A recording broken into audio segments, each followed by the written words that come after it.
Convict Choir Boy, Chapter 29, Wednesday, May 1st, 1935. The next week, I do my best to stay away from Piper.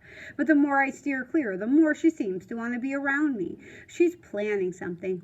Watch yourself, Annie tells me on Monday. On Wednesday, I find out Piper has given Scout 105 Spaceball, and then she stopped talking to Scout. I guess she doesn't need him anymore, and Scout doesn't seem to care, which surprises me even more. He probably paid her. You can have her, Moose, he tells me while we're warming up for our lunch game. She's more trouble than she's worth. Oh, great, I say. Gee, thanks. I think she's googly-eyed for you anyway, he says. No, she isn't, I tell him. Scout nods his head. You like her too, and you know it. I don't know what you're talking about, I tell him. It isn't possible to like someone I dislike as much as Piper. It didn't used to be possible anyway. So, Moose, we're friends, right? Piper corners me as I come out of the bathroom right after the last bell at school. Whatever you say, Piper. I pick up my books and head out the door into the bright sunshine. And friends help each other, right? Oh, here she goes again. I don't like the sound of this. I need your help. She touches my hand. Ugh. I close my eyes, blow air out of my mouth, and walk faster. She keeps pace with me. I want your help with 105. You have an in now. Natalie does anyway. You are unbelievable. I spit the words out at her. Moose, wait, come on. I don't want to talk to you, Piper. I just don't. I keep walking fast, my head down. This is going to help you too, because otherwise you'll always wonder. You'll never know what happened between Natalie and 105. I know what happened. I was there, I lie. No, you weren't, she says. Go cram your head in the crapper, Piper, I yell in her face and cross the street to get away from her.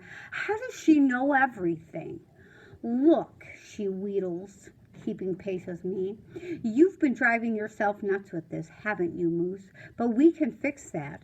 We'll let Natalie go meet 105, and then we'll spy on them, and then you will know. And if 105 tries anything, you can pound him, right, Moose? Won't that feel good? Yeah, like he's going to beat up a grown man. Convict man. As far as I'm concerned, 105 does not exist. We came so close to getting into the cell house with Mrs. Capone, Piper says. No, we didn't, I say. What if they'd used Jimmy or Teresa to translate instead of Mrs. Madaman? And then they'd need to take them up to the cell house because cons can't talk to visitors in foreign language. What if? None of that even came close to happening. Didn't you learn anything? Just be there. Just be close and it will happen. You can't catch a ball unless you're in the ballpark. Take 105, for example, she tries again. I don't know what you're talking about, I shout, stopping in the middle of the sidewalk. Natalie certain does. That's all she talks about is 105. I glare at her. How would you know? I heard her one day when she was with your mom. Your mom had no idea what she was talking about, but I knew, Piper says. My neck gets stiff. I can hardly move it. She loves numbers, is all. That's always what she talks about. I start walking away again. Oh, yeah, right. Look at the harm of just talking to this guy. What's the harm of just talking to the guy, 105? No harm. Go ahead. You don't need me, and you don't need Natalie. Ah! She makes a disgusted noise and cuts in front of me. Well, you don't. I sidestep her. She cuts me off again. There's an odd expression on her face, both eyes looking left, not at anything in particular. What? I ask. She scratches her back. Well, she sighs. Well, what? I tried to talk to 105, but he wouldn't talk to me. No kidding. You know, you really charmed Mrs. Capone, too. I mean, dropping your purse on her toe. What a nice touch. Shut up. What did the guy do anyway? Homicide? Kidnapping? I can't stop myself from asking. I don't know. But he's only got one more year. Not even that. Half a year, I think. And that's why he has so much freedom. They figured he wouldn't run with 6 months to go. It wouldn't be worth it to jeopardize that. You think they'd just let any old convict wander around the place gardening? Plus, the guy, they called him Onion because of the way his hair is creased down, makes his head look like an onion. He's put together a whole slew of good time. He's like some kind of Boy Scout choir boy. Choir boy, I asked. Kind of like you, convict choir boy from the root vegetable family, she smiles. How'd you find out? I looked in my dad's files, couldn't find what he was in for, but I found out he was on gardening detail. I went to the gardens. There he was. Surely if Nat could find him, I could too. Nat's not stupid, I shout. Did I say she was? Say it. Say she's not stupid. She's not stupid. Piper shrugs and we start walking again.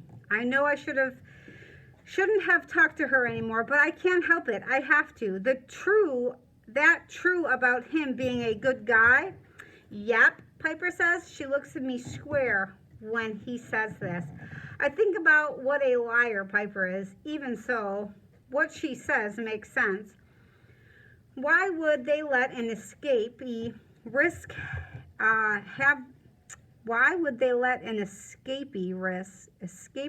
have run of the place? If he won't talk to you, what makes you think he'll talk to Natalie? I ask. Because he did already, idiot. Geez, Piper, why do you go so sticky? Why do you go sticking your nose in this? What are you all bent out of shape about? Piper asks, shifting her books to the other arm. She's not pregnant, right? Oh my gosh, Piper, for crying out loud! You do know about the birds and the bees, don't you? Shut up, Piper, just shut up. Did you ask her at least? Look, this is off limits. I'm making a flattening gesture with my hands. I have to just keep her safe until the Esther P. Marinoff interview. And then what? And then she'll get in and get better and we'll live happily ever after. What if she doesn't get in, though? I mean, she didn't before, right? What makes you think she will this time? This is the question my whole family has been avoiding. Just hearing Piper ask it out loud makes me feel disloyal. She will, I say. My voice comes out in a funny jerk. Piper raises her eyebrows and studies me. There's a chapel in the basement of the cell house. If she doesn't get in, then maybe she and 105 can get married. He's getting out soon. Piper, shut up, I shout. Get mad all you want, but it seems perfectly reasonable to me. They could even have babies. Shut up! I feel a blinding urge to grab a hold of Piper's throat. If she gets in, how long till she starts there? Can you at least tell me that? Piper asks. She's got so many questions. She's so nosy. I don't know for sure. So we better get going, she says. Piper, forget it. Wouldn't you like to know what happened? Her eyes are burrowing inside of me now. It's not safe, Piper. Why not? You're going to be right there. We're going to be right there. What is in it for you, for Christ's sakes? I glare at her. I want to meet Al Capone. This is just some guy, some criminal choir boy onion guy. It isn't Al Capone. Yeah, but it's a start. Who knows where it will lead? I stare at Piper, those squinty eyes, that cute little movie star mouth, that long straight hair. Then I get it. It isn't about Al Capone. You like to play with fire. You love being around all of this criminal stuff, don't you? And you don't? I stare out at the water, busy with ferries and fishing boats. Not half as much as you do, I say.